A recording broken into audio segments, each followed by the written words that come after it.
Hello, and welcome to Mike to Mouth. Today, we are taking a deep dive into, a really compelling question that popped up from some recent research. Is AI, the kind we use every day, potentially making us less capable thinkers? That's the big question, isn't it? We're looking at a fascinating study today, one that explores the potential downsides of leaning too heavily on consumer-grade AI. The authors even have a playful term for it, AI slob. AI slob. Okay, I kind of like that. It paints a picture. Yeah. So our mission here is to really unpack the arguments, look at the evidence in this study, and try to understand these potential risks of AI overuse and maybe figure out how we navigate this landscape. Exactly. And that word you used, overuse, that's really the core theme running through all of this. It's not about use necessarily, but overuse. Okay, let's dig into this. The study kicks off with a fundamental idea. Our brains adapt, right? Especially to technology. And that convenience tech offers, which is often amazing, it might come with a hidden cost. Absolutely. Yeah. The study uses a great example, GPS navigation. Research back in 2020 showed that people who heavily rely on GPS, their spatial memory can actually weaken. Like they get worse at navigating without it. Pretty much. Yeah. But here's the really interesting part. The heavy users didn't even notice this happening. They didn't perceive any loss of skill. Wow. So you could be losing a cognitive ability without even realizing it? That's slightly unnerving. Makes you wonder what else might be going on under the hood when we rely on tech. It does. And this connects directly to something Professor David Raffo observed. Around the same time, he noticed something, odd with his students' writing. Oh yeah, I remember reading about this. During the pandemic, right, some students suddenly got way better at writing almost overnight. Exactly. The jump in quality was so stark, so unnatural, it raised a red flag for him. And it turned out they weren't suddenly better writers, they were using AI tools. So the output was better, but the students' actual writing skills hadn't improved. That feels like a crucial distinction. It really is. Skills being the operative word. Professor Raffo acknowledged AI can make things more efficient, sure, gathering info, organizing it, but, and this is his key point, our mental abilities, our cognitive functions, they're like muscles. They need exercise. It's tough to resist the easy option, right? The path of least resistance. It's an uphill battle, he says. So if we constantly take the easier AI route, are those mental muscles just not getting worked out?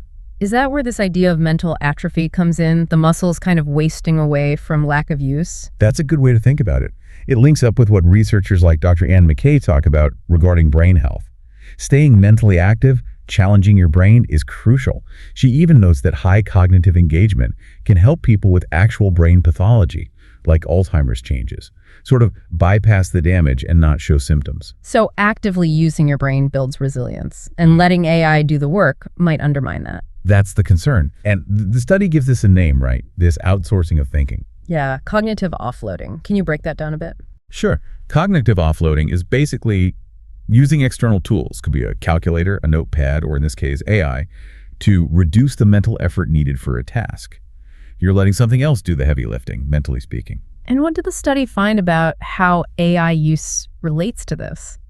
Well, they surveyed people, and the findings were pretty clear. Frequent AI users were much more likely to lean on the tech for problem solving, for making decisions. Instead of using their own critical thinking. Exactly. And over time, the study suggested that these heavy users showed a decline in their ability to really evaluate information critically on their own or to develop nuanced conclusions without the AI's help. So it's not just theoretical. There are real-world examples of this cognitive offloading causing problems, sometimes serious ones. The study mentions the Detroit Police Department. Yeah, that's a really stark case. They used an AI facial recognition system, DataWorks Plus. And in one instance, they arrested someone based only on the AI, saying there was a match from Grady footage. Just the AI's word for it, Yeah. and that led to The wrongful arrest of Portia Woodruff. She was 8 months pregnant at the time. Thankfully, the case was dismissed later, but imagine the trauma. unbelievable. And the study says this wasn't a one-off. No. The department faced several lawsuits over similar incidents. And connecting this back, it's not just about potential police error, it's about this bigger issue. Trusting AI because it's sold as reliable and makes things easier. Like with the GPS, the convenience becomes normal, and you don't notice the subtle erosion of your own judgment, or skills in this case, basic verification, until something goes really wrong. And you see less dramatic versions of this all the time, right? Like on social media, people asking an AI like Grok to summarize a simple post instead of just reading it. Oh, absolutely. It's cognitive offloading happening right out in the open. Choosing not to engage your own thinking, even for small things. It feeds into this other concept mentioned, algorithmic complacency. What's that about? That's a term from Alec Watson. It describes how we kind of surrender our choices, our agency, to algorithms on platforms like Instagram, YouTube, you name it. They decide what we see, what we engage with, often without us even thinking about it. Yeah, it's so different from the early web where you actively had to seek things out, bookmark stuff. Totally. Now it's mostly curated for us. And get this, the study points out that younger generations actually tend to trust algorithms more than they trust other people. Wow, more than humans. And these habits, they don't just stay online, do they? They carry over into work. Seems like it. Students who maybe used AI to get through assignments are bringing that reliance into their jobs. Surveys show massive AI adoption among young workers. Gen Z leads the pack, something like 90% using multiple AI tools every week, often just to lighten the load, drafting emails, summarizing reports. Now, okay, AI can boost productivity, help businesses. The study doesn't deny that. Not at all. The focus isn't on productive use, it's on the overuse, where the AI isn't just assisting, it's completely substituting for the person's own thinking process. Right.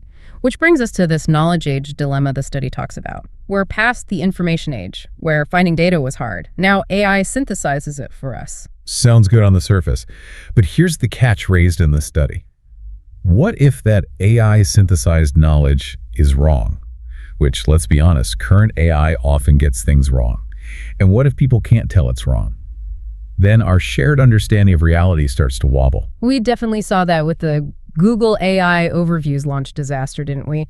Telling people to eat rocks, getting basic facts about presidents wrong. Exactly. It highlights the core problem. AI hallucinations, making stuff up, and biased training data are still fundamental issues. Trust gets shaky. People see this confident-sounding AI output, assume it's correct, and then spread that misinformation. Current AI isn't like older tech. It can be subtly, convincingly wrong. And there's a disconnect, right? People want to trust it. The study mentions stats like 70% trusting AI summaries. Yeah, and 36% believing AI generally gives accurate answers. But then you have investigations, like one by the BBC, finding over half of AI summaries had major problems. Even just asking AI to rewrite something can subtly change the meaning, and most people wouldn't notice. And this feeds into another worrying idea from the study. Model collapse. What's going on there? Okay, so model collapse. Research from Oxford looked into this. It's what happens when AI models start training mostly on other AI-generated content instead of original human stuff. And the quality just tanks. It can degrade incredibly fast. The Oxford study saw outputs becoming nonsense sometimes within just 9 iterations. And what's sneaky is that it often hits minority data first, reducing diversity. The average output might even look okay initially, hiding the overall degradation. That's alarming, especially when you hear estimates like that Amazon Web Services one, suggesting maybe 60% of internet content this year could be AI generated or translated. Right. It paints this picture of the internet kind of eating itself, feeding on increasingly flawed, recycled AI content. It echoes things like the dead internet theory. So, the study's takeaway seems to be, AI might be great someday, but right now, it's early days. Treating it as a replacement for your brain is risky. Yeah, and Jeffrey Hinton, the godfather of AI, made a really crucial point that fits here. He said current large language models don't actually understand truth versus lies. They're prediction engines, guessing the next word based on patterns in web data, which is a messy mix of opinions and facts. They don't have a consistent reality check worldview like a person strives for. Okay, so they're not reasoning machines, they're sophisticated mimics, essentially. In a way, yes. Which explains why they can be convincing but also fundamentally flawed. And if it makes life easier, you can see why people lean on it. Despite the risks we saw with GPS or the Detroit example, the convenience is powerful. Okay, so that's one side of the coin. The potential for cognitive decline, this AI slob scenario, misinformation, it's quite bleak. But the study doesn't just leave us there, does it? It pivots to a different perspective, starting with this analogy, a popcorn moment. Yeah, I really like this analogy. Think about making popcorn on the stove. You heat the oil, the kernels are in there, the oil temperature goes up steadily, linearly. You might try to predict when the popping starts based on that slow, steady rise, but then, boom, it hits a tipping point, and suddenly the popping is exponential, kernels flying everywhere. Okay, I see it. A sudden, non-linear shift. Exactly. And the study suggests that humanity, with our technology, is at one of these tipping points right now. And the key is machines that can learn. Because before, computers just calculated based on instructions. Right. They followed logic, but they didn't learn or understand like we do. Now, we have machines that can genuinely help with thinking, learning, finding information in totally new ways. That's the tipping point. So the study suggests we should shift our mindset. Less, what'll AI do to us? The fear and anxiety, and more. More, what could AI do for us? How could this tool help us live better lives, reach, higher consciousness, discover more about ourselves, learn faster, express ourselves more fully? That's a big shift, especially when modern life feels so overwhelming already. The study acknowledges that. Information overload, constant pings, fake news, the speed of change.